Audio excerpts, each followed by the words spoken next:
Hello and welcome back, and that is right. Today we want to continue with the subject in part 3 of our series of videos on dumb questions about NAS that aren't actually that dumb. And today we're going to go through 10 more of your questions utilising cues that came from not only the first video but the second video as well as our Idiot's Guide video, all of which you can see there on screen. And in this video, again, there is no dumb question, so if your question wasn't answered in this video today, head to the comments below and let me know. Other than that, you can head over to NAS Compares, and from there you can go ahead and enter more questions, use the free advice section, the free NAS Builder and more. But I've waited enough of your time. Let's crack on with question 1. Hello, IT. Have you tried turning it off and on again? Can I use SSDs for both caching and storage at the same time? Now, this is a question I've heard in very different ways from users in the comment section, both on the blog and the website, for quite a number of years. But it should be added, there's two ways to interpret this question. So I'm going to go with the literal version first. If I have got an SSD, a 2.5 inch or 3.5 inch SSD, is it possible for me to use a portion of that SSD for caching and a portion of it for storage? And the quick answer for that is no, you can't. If you're going to be utilizing a drive for caching, you have to use the whole thing. There are ways in which you can separate a drive on kind of the block level if you're using more open-ended operating systems, but in more conventional NAS systems, when it comes for caching, it's pretty much the whole drive. Now, when you're going for storage, you've got a little bit more flexibility. You can partition areas of a storage drive for different areas of volume. So when it comes to the pools, that's still going to occupy the whole drive. So if your question was, can I use a single drive for both caching and storage pools as an SSD? You can't really do that conventionally. But what about the other interpretation of that question? What if your question is, you've got a system with 2 or 4 SSD bays and you want to use some of those bays for caching and some of those bays for storage? Well, until recently, I would say most brands supported the ability to use different SSD bays for it, with the exception of Synology, something we talked about before. But at the end of 2022 and early 2023, Synology changed their position on this. We made a whole video about this, and they went ahead, you can see it on Reddit, and lots of information and more, where Synology changed their ruling. And on a lot of their newer generation devices from late 2022 onwards, it allowed those M2 NVMe bays to be used for both storage, caching and pools there. So that means now universally across all of the NAS brands, be it open source or a lot of locked in turnkey solution ones like Synology, QNAP, ESKTOP and TerraMaster, you can choose to use individual SSD bays for caching and use individual SSD bays for pools, and you can even combine them if you've got more than 2 to play with. Just bear in mind that there are third-party options out there, and QNAP are kind of largely leading the way on this, taking advantage of something called tiered storage there. Tiered storage, unlike caching or read and write caching, where data during write caching is sent to the SSD and then it's sent later on in idle or quieter periods to the larger storage array, and in read caching, more frequently accessed smaller data is copied over to the SSDs for access. In tiered storage, rather than copying data, data is physically moved. What happens is the system, using one storage area, combines hard drives and SSDs into a single storage pool made up of different storage areas that are tiered by their speed and performance. And therefore, when data is being moved over to the drives, more hot data or even warm data can be appropriated and moved to the relevant areas of the SSD internally there. So again, although you can use individual bays of SSD slots in systems for both caching and for storage pools, I would argue the very best version of that is to go for tiered storage that allows you to combine a lot of that logic into a single high performance and intelligent storage pool. Hello, IT. Have you tried turning it off and on again? Why is my NAS that's using 3000 megabytes per second SSDs not giving me that performance both internally and externally? Well, it's a very good question, and ultimately the answer is to do with lanes. We talk about this a lot on a lot of our reviews when we talk about a lot more of the cost-effective solutions out there. Definitely something of a hurdle for Celeron-based systems.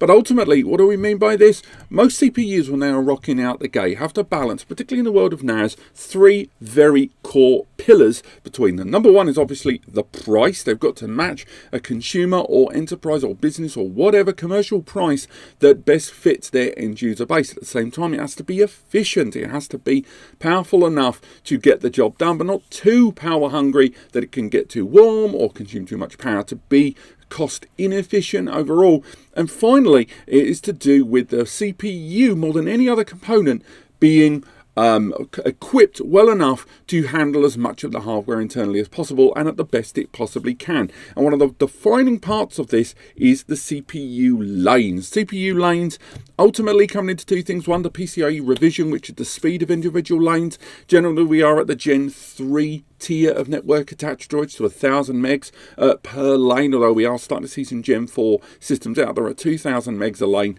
and the number of lanes equipped. Now, there are ways to add extra lanes, such as using the AS media controller upgrades, those PCIe bridging, to add more lanes to your system, but that of course increases the price and generally adds lanes but doesn't really increase speed overall. Now, why am I going through this? Well, because any NAS, when it is built together, has a certain amount of lanes open to it in both the chipset and the CPU in its configuration and multiplication. And with that, those lanes have to be spent accordingly. Storage, network bandwidth. A lot of these are innate to the chipset and the motherboard, it has to be said, but a lot of the more aggregated and grown aggressive features of a lot of NAS devices, they require the usage of those lanes and adding more speeds to them.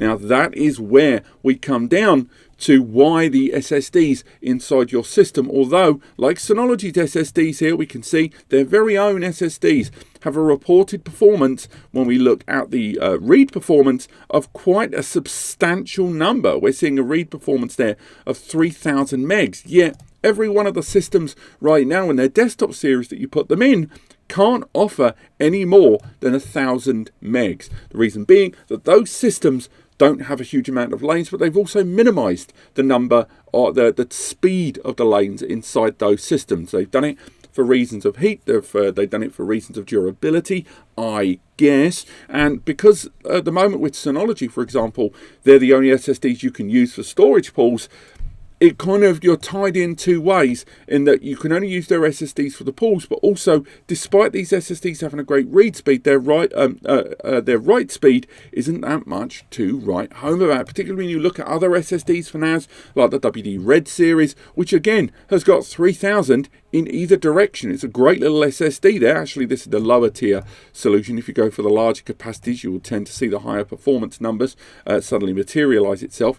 But nonetheless, when it comes to the inside of an NAS, the reason you don't get the performance numbers that you hoped for, even though your new shiny SSD promises 3,000 megs and you're only getting 1,000, that's one of the main defining reasons. Now, externally, it's probably clearer, a little bit more obvious. A lot of that is to do with the network connectivity of these devices. And your network connectivity, for example, in this case, the Synology arrives with two 1 gig ports. That's 1 gig each. That's 100 to 109 megabytes. Not even thousands, 109 megabytes, which means it doesn't matter how fast those SSDs are, you've got an immediate external bottleneck, not allowing you to get any further than that. Now, you can upgrade, like you can see on this system, add a 10 GBE port, 10 GBE, or approximately 1,000 megabytes per second. That still opens the door to another 1,000 megs externally, but you're still really getting hampered by that potential 3,000 megs that these drives are promising to promote. But that is ultimately the reason why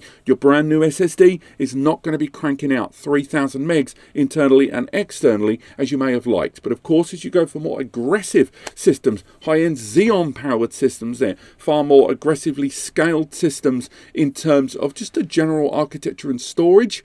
These are the systems that will allow you to really make the most of that the performance of those SSDs. But just bear in mind, once you're adding all these drives together, for example, if you have 5 drives that give you 3,000 megabytes per second each, and you put them in a RAID, that does not give you 5 times 3,000 or 15,000 megabytes per second there. It gives you 3,000 and then adds approximately 15 to 20% performance boost each drive. Still doesn't mean you're going to get that whoa 5 times 3000 megs, but they're still better than what we saw on some of the smaller scale systems and the more limited lanes. Hello, IT?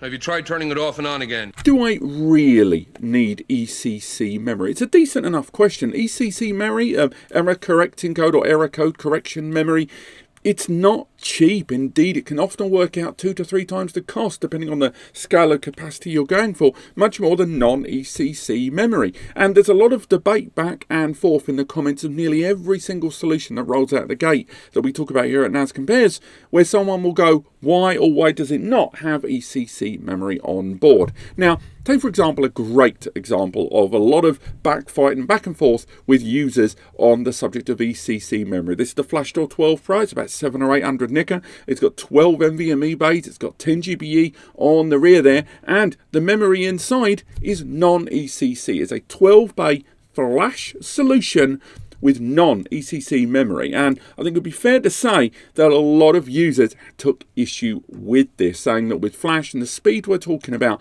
and because SSD isn't quite as durable in the long term compared with hard drives, a lot of users were saying this system should have had ECC. Why doesn't it? Well, a few reasons. One, to remain cost effective, they're using a Celeron that has also minimized a lot of the lanes afforded to those NVMe's and SSDs. See the earlier question. But on top of that, to maintain that price point and keep that CPU has also resulted in a CPU that doesn't actually, I don't know what that was, that doesn't actually support ECC, because only specific CPUs support ECC memory, and those ones, shockingly, tend to be the more expensive CPUs as well. Now, on the flip side of this, you've got things like Synology's 4-bay. It's a 4-bay dual-core AMD embedded Ryzen processor here. This system knocks around for about 5 to 500 NICA, and this actually does arrive with ECC memory. Synology are pretty steadfast about this.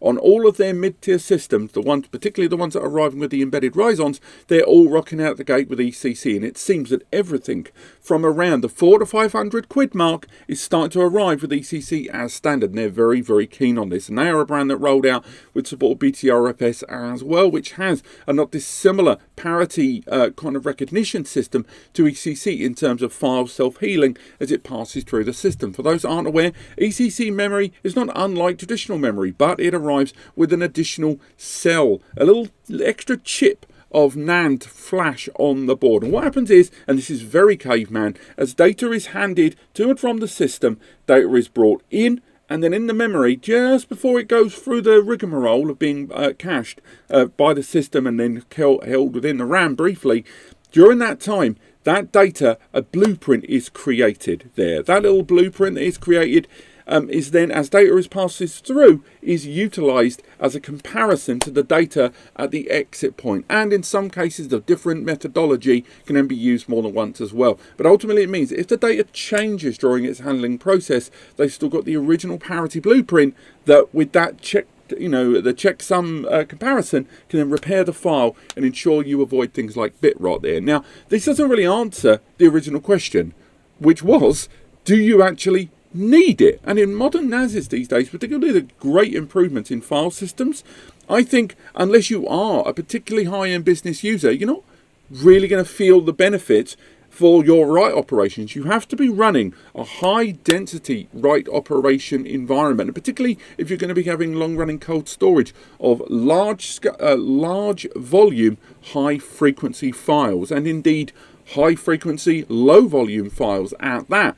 With Synology rolling out the DS923 here with ECC memory, one of the conflicting points that does is mean that if you do want to upgrade your DS923, you end up having to spend quite a pretty penny. Synology's own memory is not cheap. And when you look at the cost of using third-party memory versus Synology's memory, something we talked about before, it's $188 right now for 8 gig of that memory. And if you go for crucial non-ECC memory, it's 27 NICA. What I'm saying is the price differences are enormous. And unless you are someone that's going to live and die by that data and you're prepared to throw money at this, and also bearing in mind your system may have a CPU that does or does not support ECC memory, you may not even have that choice anyway. But I would say right now, unless you are treating this data as mission critical, and if your data is the kind of data that is going to collapse due to very small inconsistencies, you know, it's large scale high density video media, for example, that is irreplaceable, that sort of thing,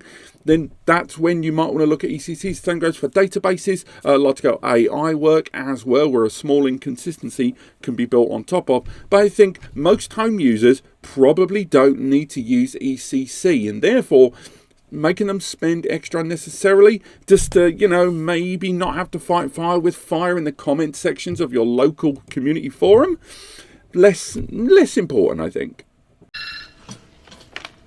Hello, IT? Have you tried turning it off and on again?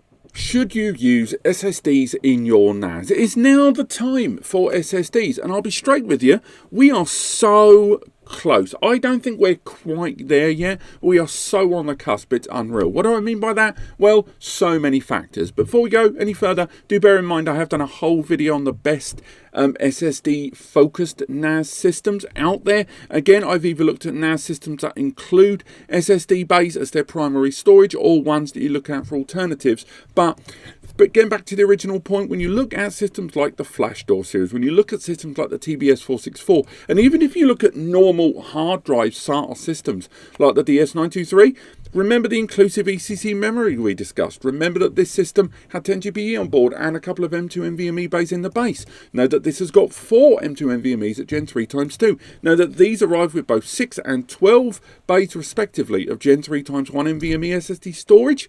That's a lot of bandwidth. But the real interesting thing is the sheer drop in price of SSDs. Whether it is you want to go second hand, if that data, if you've already got a backup on a backup, and durability is not going to be the watchword for you, more on that later on, you can pick up job lots of SSDs really, really cheaply. And in most cases, when you look at these ones like the Optane NVMe, 16 x 16 gig seems stupid at 16 gig.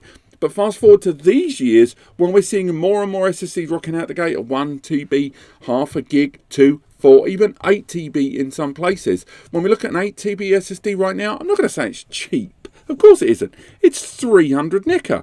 But given that an 8 TB hard drive is 189, and yes, that is a price difference of about 110 to 120 quid, bear in mind the performance difference between these is going to be insane. Now, I know there is going to be someone in the comments that is going to highlight, you know, the known as NAND less durable than traditional hard drives, but on top of that, QLC NAND SSDs are even less durable. But if you're not going to be running a heavy write operation, these drives still have pretty good durability stakes for the casual user. And indeed, the sort of users that are looking at these price points here, between these, with between 4 and 800 nicker for that one, around 4 to 600 nicker for that one, and about 5 to 550 nicker for that one, there are savings to be made where these have got CPUs and architecture internally that can eke a decent amount of performance out of these drives. And again, as long as you've got a backup in place, as long as you're using, you know, options like ECC memory, options like offsite backups and USB backups, options like integrity checks and RAID scrubbing, there are ways and means to make an SSD system right now pretty durable and arguably still quite usable even in comparison to hard drive systems. The reason I say we're not quite there yet is twofold. One, as highlighted, the prices aren't quite there. If you look for 2.5 inch SATA SSDs and 2 TB drives, still looking at about 80 to 120 nicker per drive, which is still double that of traditional hard drives. The other thing I'll say that we're not quite there yet, as I mentioned earlier in the video, a lot of the CPUs we're seeing in affordable systems, which is a barrier for a lot of users, don't afford enough of those lanes, as mentioned earlier on, and the result is that you will be getting these NVMe's, which may promise those great numbers as discussed earlier, and you're still going to be reliable enough for storage, but you're not going to see the full fruition of what those SSDs can do. And although you are making a saving with every year that goes by buying SSDs as the prices drop, the performance you're going to get is still going to be throttled by the hardware architecture that surrounds it. Hello, IT? Have you tried turning it off and on again? Why is RAID not a backup? If you've been following this channel for a while, you'd have heard me say a million squillion times, RAID is not a backup. I'll talk about these devices having the ability to fully populate them with individual drives, just fill them with as many drives as you like, and you can turn around and go, right, if one of those drives fails, it's okay, your data's safe, it's all on the other drives there, and you can pop in a new drive when you're ready. Is that not a backup, right? Well, several reasons. Because a backup is classed as a complete copy of your primary data, either in another location or in a local location, but on a completely different system. Having two copies of the same data within the same system is not a backup, and here's why. Let's go back to that RAID analogy. Let's say that 10 TB drive here at the end there failed. Your system would go into a RAID degraded state, and then from there you would have to introduce a new drive to let the RAID repair itself. Now, during that time, one of those other drives might also die. That's right. When that second drive, if there is a second drive dying, maybe due to a poor manufacturing technique, maybe to do with the thing that caused the first drive to fail, that was to do with the hardware it was wrapped in, the NAS itself. But for one reason or another, that another drive might die. And if another drive dies and you've not used a RAID 6, which is 2 drives of failure there, it's game over. Because until you install the new drive and repair the whole RAID from its degraded state into the new state, it's all falling apart. And that is why RAID is not a backup. It is a safety net. RAID is the means to, if you stumble, to not hit the ground like an absolute stone. It allows you to recover and try again, but it doesn't save that data. And the safety net, by the way, doesn't have unlimited usage. You've got to replace it every single time. That's why when people talk about backups, they don't include RAID. They traditionally talk about 3-2-1 backups, although the numbers are changing all the time. That is to have 3 copies of your data, that's the original, and 2 identical copies, ideally synced, having that data in 2 different media locations there, and having at least 1 off-site backup there. So again, that can be cloud, it can be a buddy backup with another NAS, and ultimately what that means is, if the primary system, if all the drives died at the same time, if you drop a bucket of water on the primary system, if you kick the mother living hell out of that primary system, it will not impact the others. And that's what makes those a true backup and RAID not. Hello, IT? Have you tried turning it off and on again? What is the difference between using iSCSI and mapped drives when you're a video editor? This is something I've talked about at length so many times here, not only on the channel, but in consultations and talking to video editors, because it seems to be one of those things that gets overlooked way too much. Now, I'm not going to dig deep into the whole block data versus object data versus SMB versus NFS, all of that kind of stuff. What we're going to talk about, nice and simple, is buckets here. Now, in the case of a NAS, when it comes to traditional storage, these are often referred to as object storage, your files, your folders. And when you are creating your storage area on your NAS, and you've got the main drives there, all in a RAID pool, that's the storage pool there. Unless you're using something like ZFS, which eliminates the volume, afterwards you have all of that data living on an area of volume, and from within that you can go ahead and create areas of storage. Lots of layers there. And the result is, when you are building all of that, that the performance numbers you see, there's a lot of friction in between. Now, when it comes to iSCSI storage or SAN storage, this is kind of pure block storage. Now that is when you just reserve this partition of storage, and it doesn't have the classical file folder structure accessible within your NAS. It is kind of its own thing living in the NAS. Now at first you might be thinking, why on earth would I do that? That sounds complicated, it seems needlessly obtuse to interact with, and you're sort of right, but more on that in a moment. But the big benefit is performance. Performance of iSCSI generally is always better because it removes a lot of the layers and protocol in between. Now there are exceptions to that rule. SMB has come forward significantly in recent years and is starting to bridge the gap quite significantly. There are other file processors as well, some native to NAC and Mac, some of them native to other OSs, which are starting to see performance benefits as well. But specifically for video editors, iSCSI might be the best option for you, not just because of the performance numbers there, but also because if you're using certain editing suites, I know Final Cut doesn't really have that same problem anymore, but Elements, Photoshop, lots of them sometimes do not play nice with a mapped drive. You map a network drive, it appears on Finder on the side of the screen there, and you think, oh, I'm laughing. But the minute you edit with it back and forth, you often find a lot of these OSs like to work with local storage drives, your C drive, your internal SSD, or your MacBook or your PC. And when you try to get them to interact with a remote access drive, using mapped drives, you encounter lots of problems, not only the slowdown, but also inconsistencies that can cause crashes, or when you're scaling from a lot of your templates and stock projects that are on the go, you see inconsistencies. Now, if you use an iSCSI target, an iSCSI LUN that's a targeted drive using Synology's own SAN manager, QNAP's own iSCSI storage manager, and lots of others like that, what you can do then is on your local system, if you're using Windows system, you can use an application known as the iSCSI Initiator. If you're on Mac, there isn't an official app, but I recommend the iSCSI Initiator X.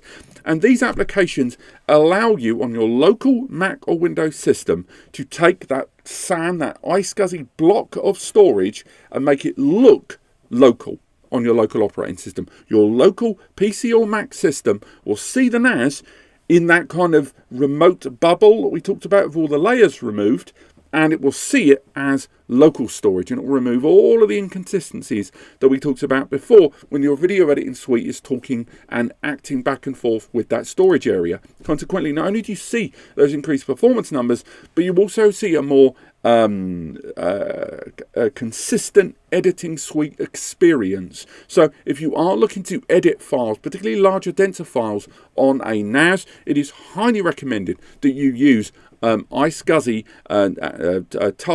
targeted LUNs and use SAN managers to navigate and bridge those devices together in the most effective and performance-rich way possible. Hello, IT?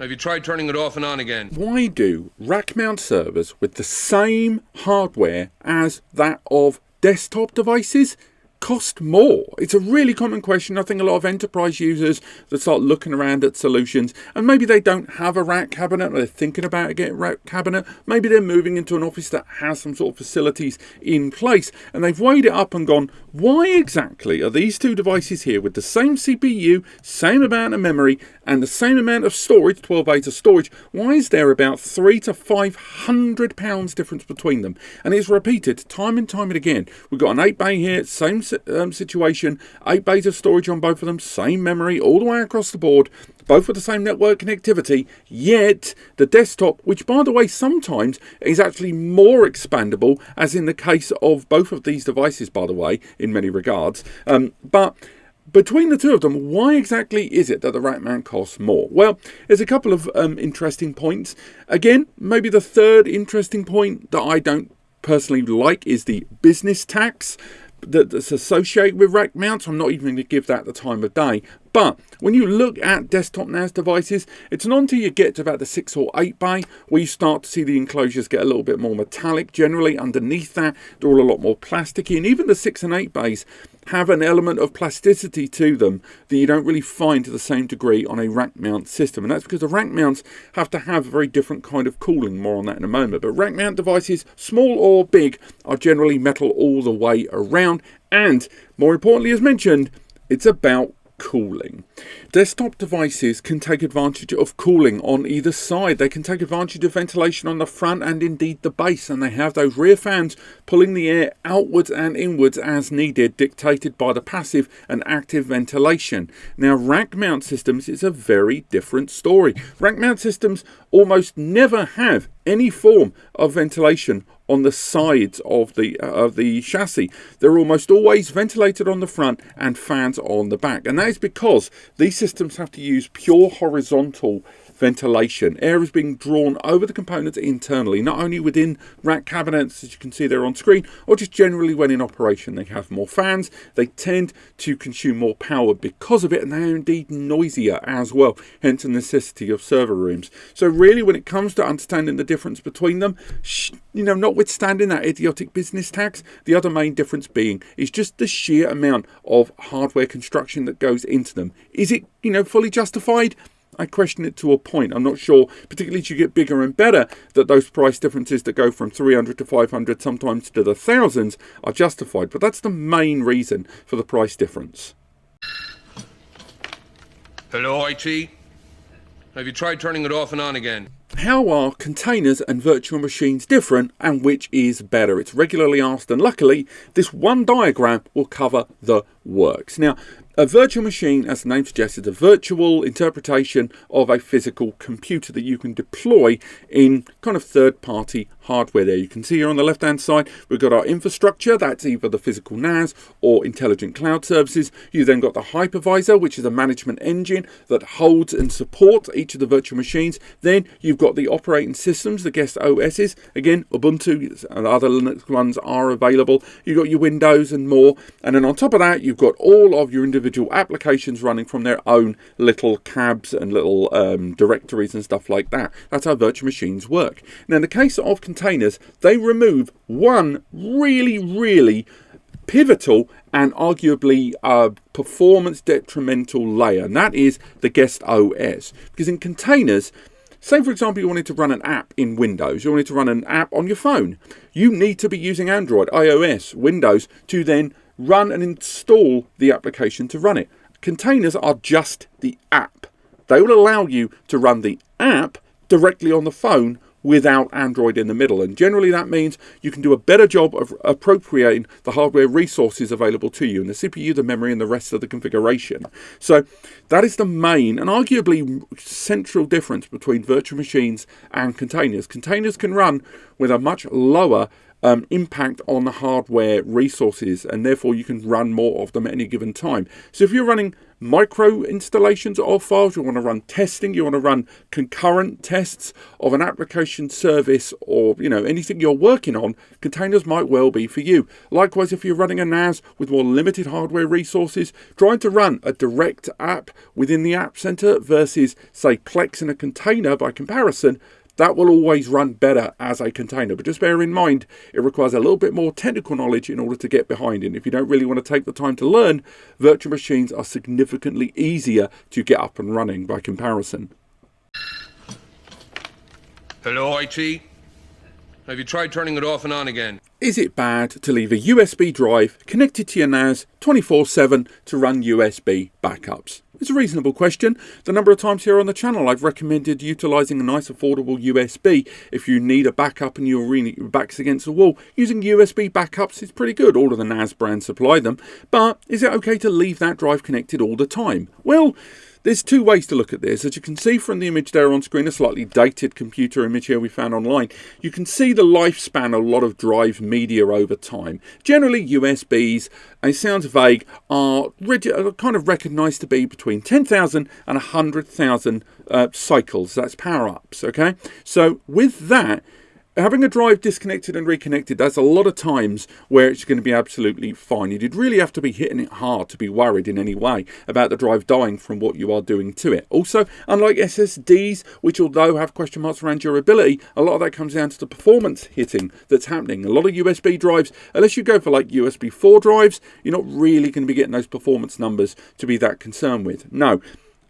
Nevertheless, all of that, I still don't think it's a good idea to leave a USB drive connected to the NAS 24/7 so you can run a periodic daily backup. As convenient as it sounds, and as easy as it sounds, and as automated as USB copy tools for all of the NAS brands are, if you leave that USB drive connected without it dismounted manually and remounted each time, in the event that your system was impacted by, for example, ransomware, by an intruder, not only have they got access to your primary storage, but now they've got access to your backup. So That's probably the main reason why I'd never recommend leaving it connected all the time, and instead run an automated USB backup, again supported by all the NAS brands. When you connect a specific USB to the system, it will then automatically trigger the backup operation. And that means you won't have to physically disconnect every time, because in that software you can also have it so that when the backup is completed, it auto dismounts. So you won't have to worry about disconnecting the drive when it's not finished. Ultimately, that's the best medium ground between them. Just remember, every now and then, bend down, put the drive in and disconnect the drive. And even if you don't disconnect the drive, as long as you set it so it auto dismounts, it will at least eliminate the idea that someone could, erroneously get inside your machine and hack your primary and your backup. Hello, IT?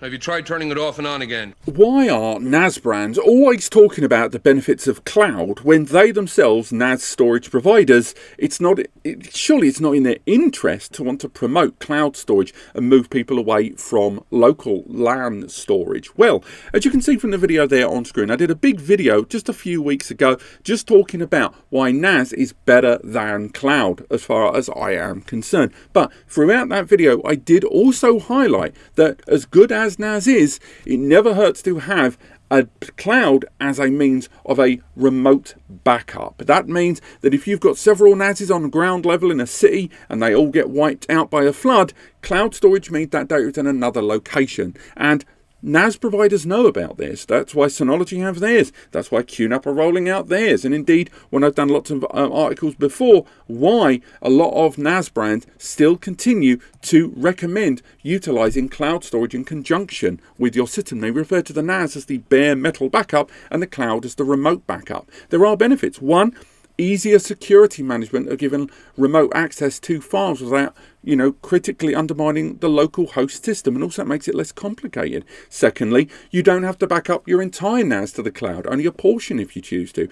Thirdly, when it comes to cloud backups, now you see an integration of VMs and more intelligent use of storage with the hardware architecture. You can actually run a lot of NAS services within the cloud concurrently with the system. Also, when it comes to backing up to the cloud, you can take advantage of that block storage we mentioned there and fully encrypt that storage, as well as adding write once, read many, to ensure that that data either cannot be changed or that data is completely inaccessible for those that shouldn't be. Ultimately, I don't think it is against the interest of NAS brands to promote cloud services, as long as it's always done in conjunction with their systems, with the NAS as the bare metal primary and the cloud as a backup, which is exactly what it should be. But there you go. Those are 10 more dumb questions on the subject of NAS and data storage. I'm sure we've got lots more coming in the comments below and from the other videos. So if there's any more, I'll make another video. But apart from that, thank you so much for watching. If you need any further assistance, you can always go ahead and use the free advice section over on NAS Compares on the right side of every single page. You can go ahead to our community forum. You can go ahead to our Discord, or use the NAS Builder, which will intelligently help you understand which NAS best suits your needs, because you can go in and literally select the options that you specifically need for your setup. And we're integrating pricing structure and more into this tool very, very soon. And there's other tools you can experiment with to find the best storage for your needs. But apart from that, thank you so much for watching, and I'll see you next time.